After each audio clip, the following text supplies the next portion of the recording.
नमस्कार दोस्तों, मैं हूं आपका प्रवेश और आज हम एक नए टॉपिक पे बात करने के लिए आएंगे और आप इसको अपने नोटबुक में भी नोट डाउन कर सकते हैं। ये जो वीडियो है आज गवर्नमेंट सर्वेंट के लिए है, गवर्नमेंट सर्वेंट, स्टेट गवर्नमेंट, यानी कि हम आज पेंशन पे बात करने वाले हैं कि गवर्नमेंट ने अभी रिसेंटली पेंशन स्कीम के जो नई पेंशन स्कीम लाई है यूपीएस, नॉट कॉल जो कंप्यूटर में होता है यूपीएस मतलब यूनिफाइड पेंशन स्कीम की हम यहाँ पर बात करेंगे। गवर्नमेंट को क्यों लाना पड़ा आपको पता ही है। गवर्नमेंट सर्वेंट बीजेपी गवर्नमेंट जब 2004 में एनपीएस लाया था, न्यू पेंशन स्कीम लाई थी, उसके बाद ही थोड़े से बीजेपी को लेकर लोग आक्रोशित थे क्योंकि गवर्नमेंट ने जो पेंशन स्कीम लाई थी थोड़ा सा वो मेरे हिसाब से या सिक्योरिटी के हिसाब से गवर्नमेंट सर्वेंट के लिए अच्छी नहीं थी। तो उसके परिप्रेक्ष्य में काफ़ी साल 2004 से लेकर अभी तक आक्रोश झेलना पड़ रहा था। तो फाइनली बीजेपी गवर्नमेंट ने इसका सलूशन कर दिया है और न्यू पेंशन स्कीम लॉन्च कर दी है जो 2025 में लागू हो गया। अब हम बात कर लेते हैं ये होती क्या है। सबसे पहले आपको टर्म समझने की कोशिश कराता हूँ मैं आपको। सबसे पहले क्या थी, 2004 से पहले थी ओपीएस, जिसको हम बोलते हैं ओल्ड पेंशन स्कीम, ठीक है। उसके बाद जो 2004 के बाद जो आई है वो है न्यू पेंशन स्कीम थी। न्यू पेंशन स्कीम यानी कि 2004 के बाद जो रिटायरमेंट हो रहे थे उनके लिए थी, ठीक है। ये सब हम बात करते हैं, ठीक है। और एनपीएस हटाने के लिए गवर्नमेंट सर्वेंट काफ़ी कुछ दिख रहा था माहौल, तो जिसका खामियाजा इस लोकसभा में बीजेपी को भुगतना भी पड़ा। तो मैं मानता हूँ कि बीजेपी ने ये अच्छा काम किया, गवर्नमेंट सर्वेंट के लिए ये खुशखबरी की बात है, ठीक है। तो हम आगे बात करते हैं। अब ओपीएस को हटा के एनपीएस लाया गया।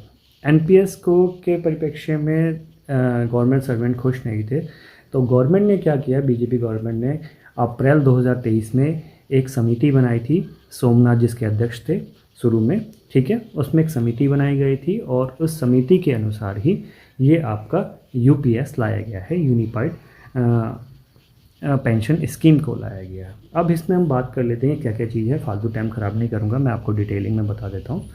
तो सबसे पहले केंद्र सरकार के रूप में लागू हो रहा है, यानी कि सेंट्रल गवर्नमेंट के जो एम्प्लॉय हैं, गवर्नमेंट सर्वेंट हैं, वहाँ पर ये लागू हुआ। लगभग ये 23 लाख से 24 लाख के आसपास ये संख्या है। तो 23-24 lakh government servant, central government, ठीक है, जैसे आर्मी हो गया, ये सारी चीज़ होगी। तो ये हो गया। तो सेंट्रल गवर्नमेंट के जो एम्प्लॉय हैं उनको इससे फ़ायदा मिलने वाला है। स्टेट गवर्नमेंट भी आपको पता है बीजेपी गवर्नमेंट शासित हैं, तो वो भी इसको लागू करेंगे। अगर सारे स्टेट इसको लागू करते हैं, लगभग 90 से 1 करोड़ के आसपास एम्प्लॉय हो जाते हैं हमारे भारतवर्ष में, तो उनको इस चीज़ का फ़ायदा मिल जाएगा। अभी ये फ़ायदा जो मिल रहा है रिसेंटली, सेंट्रल गवर्नमेंट 23 से 24 लाख कर्मचारी को फ़ायदा मिलेगा, और जो कि बहुत अच्छी बात है, उनकी फैमिली के लिए भी अच्छी बात है और सभी के लिए अच्छी बात है, ठीक है। तो केंद्र सरकार की लगभग 23 से 24 लाख कर्मचारी को फ़ायदा मिलेगा और ये सेंटर में लागू होगा तो 99 लाख के आसपास ये संख्या पहुंच जाएगी। स्टेट में सब में अलाउ हो जाती है तो 1 करोड़ के आसपास सरकारी कर्मचारी को इससे फ़ायदा हो जाएगा।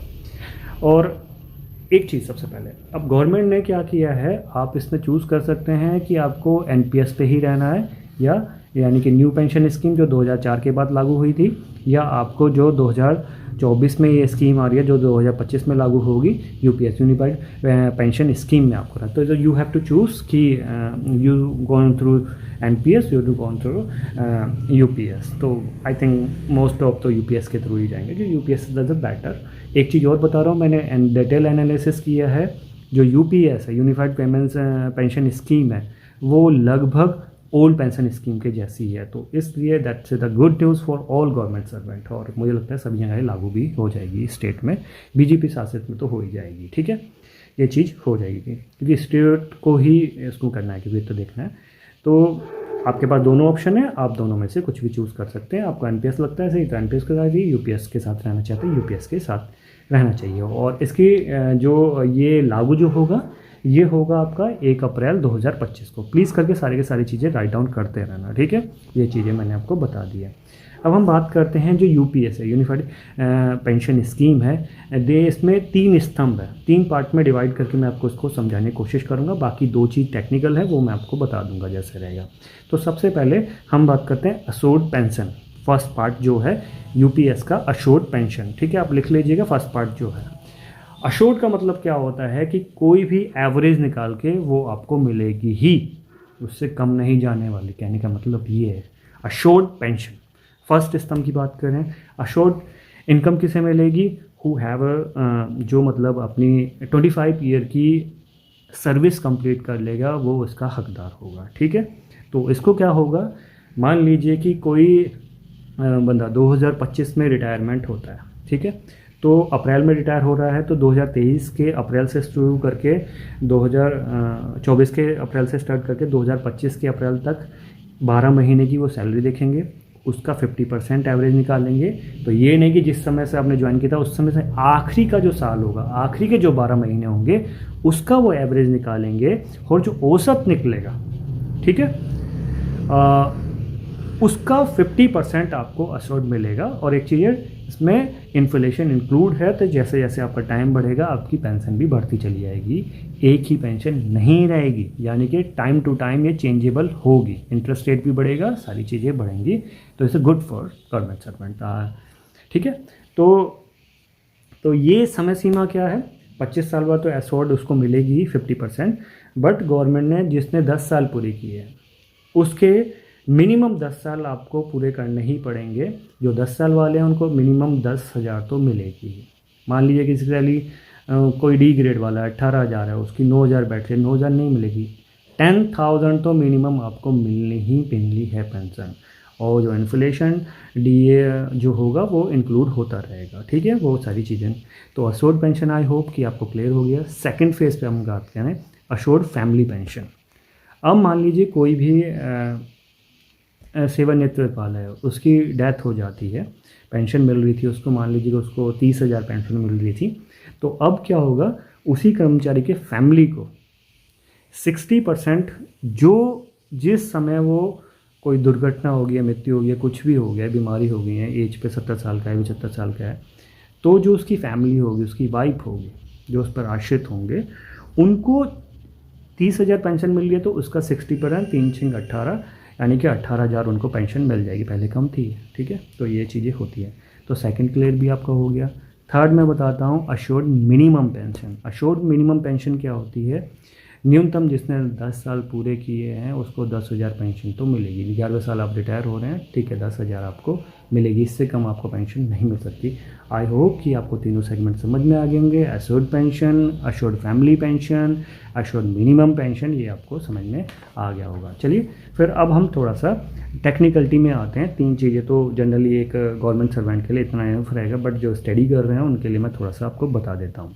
एक चीज़ और है, इसमें डीए डायरेक्ट अलाउंसेज जो होंगे वो इंक्लूड होते रहेंगे, यानी कि इन्फ्लेशन इंक्लूड होती रहेगी, क्योंकि आज जो महंगाई है कल वो बढ़ेगी, उसी हिसाब से आपकी पेंशन भी बढ़ेगी, उसमें वो इंक्लूड होगा। दूसरा, ये 2004 के बाद भी जो हुए हैं, जितना उन्होंने टाइम किया है, 2005 में जो रिटायर हुए हैं उनको लिए भी लागू होगी, यानी कि जो 22 में, 20 में, 18 में रिटायरमेंट होंगे तो उनको कंपनसेशन मिलेगा, इंटरेस्ट मिलेगा। ठीक है, दैट्स अ गुड पॉइंट। ये मत समझिएगा 2025 में लागू हो तो तब के बाद की नहीं है, ये 2004 के बाद वालों को भी अप्लाई के लिए मौका मिल रहा है। ठीक है, ठीक है, ये चीज़ है। तो इन्फ्लेशन इंक्लूड करके भी भत्ते वगैरह मिलेंगे, उसकी आप ध्यान, उसकी चिंता आप मत कीजिएगा। ठीक है, यानी कि गवर्नमेंट ने आपके साथ कोई भेदभाव नहीं किया है। तो अब हम इसमें इन्फ्लेशन इंक्लूड होगी, मुद्रास्फीति यानी महंगाई। ठीक है, यानी कि जो सेब आप आज आप 5 रुपये का खरीद रहे हैं या 10 रुपये का खरीद रहे हैं, कल को 15 का होगा, तो उसी हिसाब से पेंशन में भी अनाउंसमेंट या भत्ते वो जुड़ते चले जाएंगे। ठीक है, मैं अब आगे बात करता हूँ। ठीक है, महंगाई भत्ता, और तीनों कैटेगरी में, अश्योर्ड वाले में भी है, फैमिली वाले में भी है, और मिनिमम वाले में, जिसकी 10,000 थी उस वाले में भी महंगे भत्ते जुड़ते रहेंगे, फैमिली वाले में भी जुड़ते रहेंगे, सबके तीनों में, तीनों स्तंभ में ये जुड़ेगा। तो ये भ्रांति कोई फैलाए तो आप उसको मना कर दीजिए, ऐसा नहीं है गवर्नमेंट का। ठीक है, कि आपका ये नहीं कि आपको 10,000 पेंशन मिल रही तो 10 साल बाद भी 10,000 मिलेगी, भाई महंगाई भी बढ़ जाएगी आपकी, उस समय 17, 18, 20 के आसपास हो जाएगी। ठीक है, ये क्लियर हो गया। ये मैं बार बार क्लियर कर रहा हूँ क्योंकि यूट्यूब पे कुछ लोग इस तरह की भ्रांति फैलाएंगे। ठीक है, अब हम बात करते हैं थोड़ी सी टेक्निकलिटी की बात में, जैसे कि मैं इसको थोड़ा सा इंग्लिश में पढ़ता हूँ, फिर मैं आपको हिंदी में ट्रांसलेट करता हूँ। जैसे कि lump sum payment of super annual in addition और ग्रेजुटी। इसका मतलब क्या है, सेवानिवृत्ति यानी कि आप रिटायर हो गए हैं, पर ग्रेजुटी के अतिरिक्त, यानी कि जो आपको एक मुक्त अमाउंट मिल रहा है वो तो मिलेगा ही, मिलता ही है, जो फिक्स अमाउंट होता है वो आपको मिलेगा, जो आपने फंड में इकट्ठा किया है वो मिलेगा। उसके अतिरिक्त जो होगा वो पेंशन आपकी बंधेगी। सेकंड फेज में आपका पढ़ता हूँ, 1/10 ऑफ मंथली एम्प्लॉयमेंट, ब्रैकेट में पे प्लस डी है, दोनों इंक्लूड करके, age on the date of superannuation पर every completed 6 month of service, यानी कि प्रत्येक पूर्ण 6 माह की सेवा के लिए सेवानिवृत्ति की तिथि की मासिक परिलब्धि का 1/10, यानी कि 1/10 जो होगा वो इंक्लूड गवर्नमेंट करेगी, जैसा कि क्या होगा, यानी कि एक बार और पढ़ देता हूँ। प्रत्येक पूर्ण 6 माह, यानी कि 6 माह पूर्ण हुए आपके सेवा के लिए सेवानिवृत्ति की तिथि, यानी सेवानिवृत्ति की तिथि पे जो आएगा को मासिक परिलब्धियाँ का 1/10 भाग, यानी कि 1/10 भाग वो इंक्लूड होगा आपकी पेंशन में। ठीक है, ये सारी चीज़ें मैंने आपको बता दी। और ये जो 1/3 है ये आपके पेंशन से नहीं कटेगा। 1/10 जो मैंने बोला है ये गवर्नमेंट भी आपका देगा, तो जैसे है, तो ये टेक्निकलिटी इनकी ज़रूरत नहीं है। कहने का मतलब है कि जो ओल्ड पेंशन स्कीम थी लगभग UPS unified payment pension scheme भी वैसे ही है। ये बहुत गुड न्यूज़ है, क्योंकि मध्यवर्गीय परिवार या गरीब परिवार ही गवर्नमेंट जॉब में ज़्यादातर जाते हैं। बड़ी जॉब की बात नहीं कर रहा हूँ, ए ग्रेड बी ग्रेड की बात नहीं, जनरली जो छोटी जॉब में है मध्यवर्गीय परिवार है, तो उनके लिए गुड न्यूज़ है। और बीजेपी ने मास्टर स्ट्रोक खोला है, जो गलती करी थी उसकी भरपाई करने की कोशिश कर रही है, तो ये अच्छा कदम है, क्योंकि मेरे फैमिली में भी सबके सब जॉब में है। तो that's the good news for all prepare for the who government preparing कर रहे हैं। तो 2025 में लागू हो जाएगी। बाकी जो टेक्निकलिटी चीज़ हैं आपको एनपीएस, मुझे लगता है गवर्नमेंट में टॉपिक आएगा ही, तो 4-5 चीज़ें हैं वो उस पर ध्यान रखिएगा। Thank you for watching, please करके सब्सक्राइब कीजिएगा, क्योंकि गुड न्यूज़ है। और जो भी गवर्नमेंट सर्वेंट है प्लीज़ करके शेयर कर लीजिएगा। I need your support and thank you for watching. I love you all, bye bye, take care.